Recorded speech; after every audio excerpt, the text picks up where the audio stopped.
Atenção! Começa agora uma teleaula de História do Ensino Médio. Você vai assistir a teleaula de número 32. Bons estudos!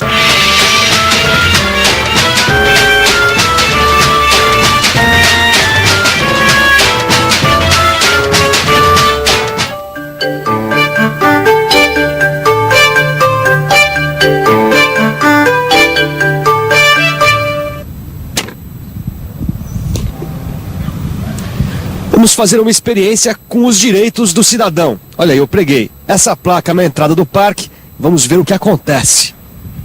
Com licença. Por favor, você viu a placa? Não vi. Dá uma olhada.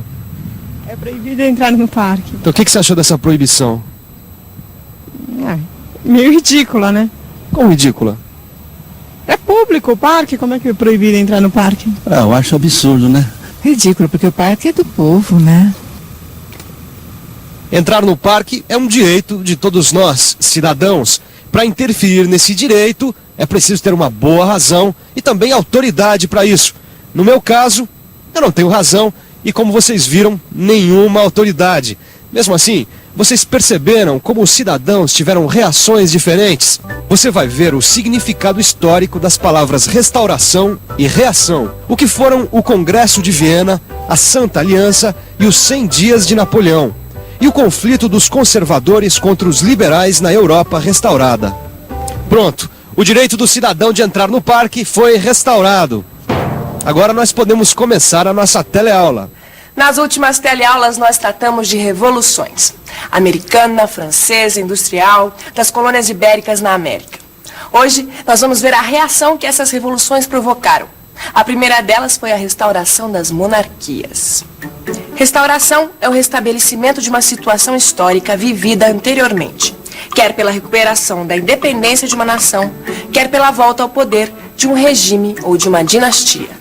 No nosso caso, vamos tratar da volta ao poder de um regime, começando pela França, logo depois da queda de Napoleão. A monarquia foi restaurada e Luís XVIII assumiu o trono. Ele concedeu uma carta constitucional e governou junto com o parlamento. Assim, a França se tornou uma monarquia constitucional e não absolutista. Essa monarquia preservou algumas conquistas da Revolução, como a liberdade de imprensa e religião, a organização administrativa, a igualdade perante a lei e as liberdades individuais. Apesar disso, os nobres que voltaram do exílio e o clero forçaram o rei a tomar medidas menos populares, devolver as terras aos nobres e trocar a bandeira tricolor pela bandeira da dinastia de Luís XVIII. A grande preocupação dos restauradores era redesenhar o mapa da Europa pós-napoleônica. E isso foi feito durante o Congresso de Viena. Viena, Áustria. Para um turista de hoje, é uma cidade que lembra valsas e bosques. Mas foi aqui que os representantes das grandes potências do século XIX se reuniram para redesenhar o mapa da Europa, entre 1814 e 1815. Dois princípios básicos orientaram as resoluções do Congresso de Viena. Primeiro, a restauração das dinastias destituídas pela Revolução e consideradas legítimas. Segundo, a restauração do equilíbrio entre as grandes potências, evitando a hegemonia de alguma delas. Ou seja, evitar que uma potência passasse a mandar mais que as outras. Difícil, né? Veja como ficou a divisão territorial que não satisfez a nenhuma das potências participantes. Foi formada a Confederação Alemã, da qual faziam parte a Prússia e a Áustria. A Áustria ainda ganhou a região dos Balcãs e o norte da Península Itálica. A Rússia anexou a Finlândia e a Polônia. A Bélgica e a Holanda formaram o Reino dos Países Baixos. A Suécia e a Noruega se uniram. A Turquia manteve o controle dos povos cristãos do sudeste da Europa. E a Inglaterra ampliou seu império colonial. Ô Vicente, Oi. Isso aqui não vai dar certo. Olha, cada um pegou o que interessava, tá certo? Sem se preocupar com as nacionalidades do povo. Misturou língua com língua, cultura com cultura, civilização com civilização. Olha, os monarcas absolutistas eram assim mesmo, viu, Gil? E te digo mais, essa divisão de país ainda vai dar muita confusão, você vai ver. Olha, eu acho, Vicente, que esse Congresso de Viena deve ter deixado muita gente importante insatisfeita, viu? Uma pessoa importante que não gostou nada dos rumos tomados pelo Congresso de Viena foi Napoleão. Tanto que ele resolveu abandonar o seu exílio na ilha de Elba e voltar à luta. Esse episódio ficou conhecido como 100 Dias de Napoleão. Março de 1815. Napoleão desembarca no porto francês de Cannes. Napoleão chega a Paris, toma o poder e faz uma proposta de paz. Inglaterra, Áustria, Rússia e Prússia não aceitam a proposta e se unem contra Napoleão. Junho de 1815. Napoleão é derrotado na Batalha de Waterloo e enviado como prisioneiro para a ilha de Santa Helena. Fim dos 100 dias de Napoleão. E lá vai o Napoleão de novo. Será que ele ainda volta? Olha, você sabe que as potências europeias viveram com esse medo durante muito tempo. Imagino. Mas o Napoleão acabou morrendo em 1821 no exílio. Ah, é? Como a gente já viu numa das teleaulas. Ah, foi mesmo, não estava lembrando. Então, olha, e tem mais. Os representantes das monarquias absolutistas no Congresso de Viena, para evitar que aparecessem outros Napoleões, fizeram um pacto. Ah, é? E como chamou esse pacto? Esse pacto se chamou a Santa Aliança. E o seu objetivo era perseguir os seguidores das ideias revolucionárias de 1789 e sufocar as rebeliões contra o absolutismo em todo o mundo. A Santa Aliança começou a agir em 1817 e teve muito trabalho, porque em vários países surgiram organizações populares para lutar contra o absolutismo e a ocupação estrangeira de suas pátrias. Sempre que um governo toma decisões que desagradam a população, uma parte dessa população se organiza para defender aquilo que considera seus direitos. No Brasil de hoje, existem vários movimentos populares para defender vários direitos: terra, moradia, trabalho, escola pública. Você já ouviu falar em alguns desses movimentos? Vamos ver. Na Europa, nos tempos da Restauração, surgiram vários movimentos populares. O senhor ouviu falar nos movimentos populares? Terra, trabalho? Já. Que movimentos o senhor conhece? Tomo conhecimento pelo jornal do Movimento Sem Terra, né? Conheço o Real de São Paulo. Existe um movimento contra a violência, vários movimentos sociais.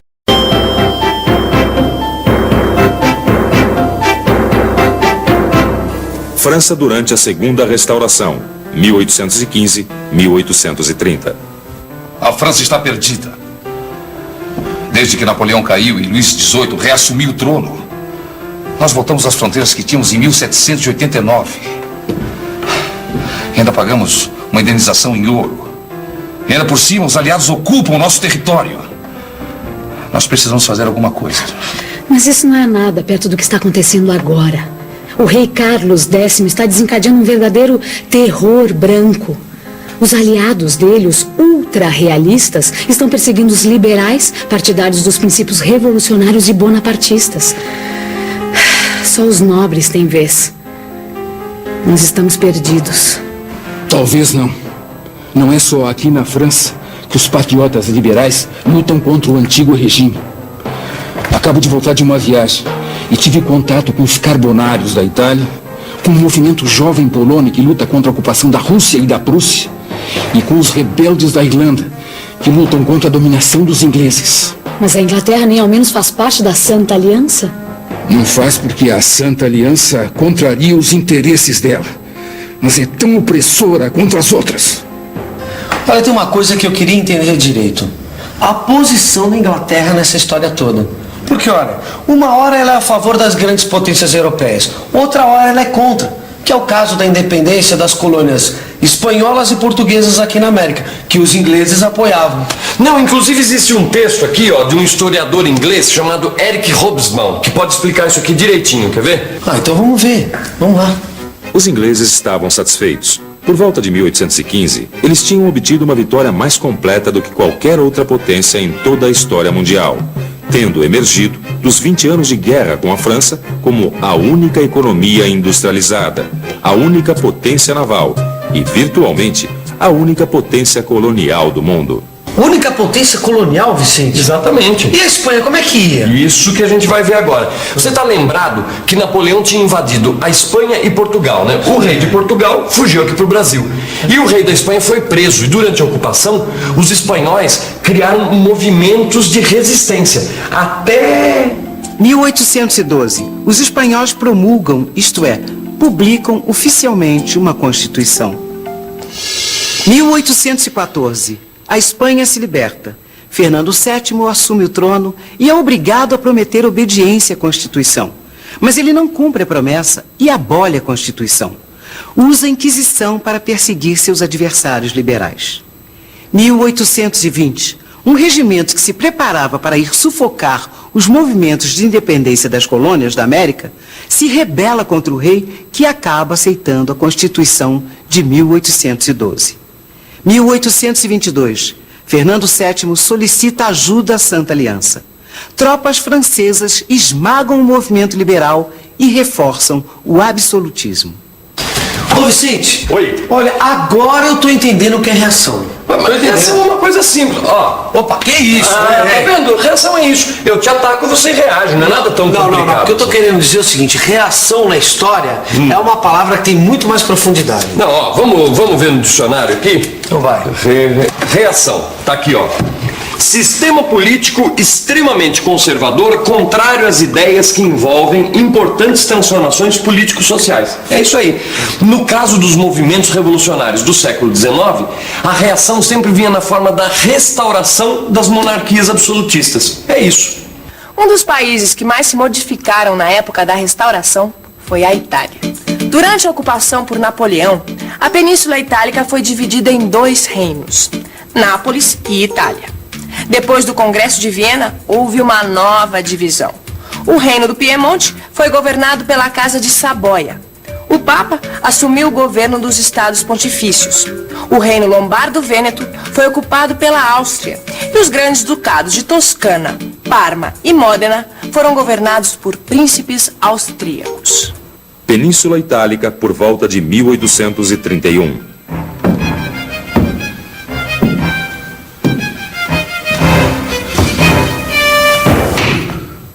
A Itália está perdida. Esses absolutistas, esses estrangeiros, mexem no nosso mapa como se fossem crianças armando um quebra-cabeças. Mas isso vai acabar. Nós, os carbonários, lutamos pela independência e pela unidade da nossa terra. E vocês podem também contar com o meu movimento. Jovem Itália. Eu não conheço esse movimento. É novo. Foi fundado por Giuseppe Mazzini. Mas nós somos tão liberais e tão nacionalistas quanto vocês. Contando que esses nobres não mexam na Santa Aliança. Pois foi justamente o que os nobres fizeram. Acionaram a Santa Aliança, que reprimiu os movimentos, ajudada pelas tropas austríacas que ocupavam o norte da península. E como essa última vitória da reação encerra o nosso assunto por hoje, vamos revisar. E atenção, se liga aí que é hora da revisão. Na teleaula de hoje, você viu que depois do período revolucionário, a Europa viveu um período de restauração. As grandes potências se reuniram para redesenhar o mapa da Europa no Congresso de Viena. Durante a realização do Congresso de Viena, houve uma breve volta do ex-imperador da França, que ficou conhecida como os 100 Dias de Napoleão.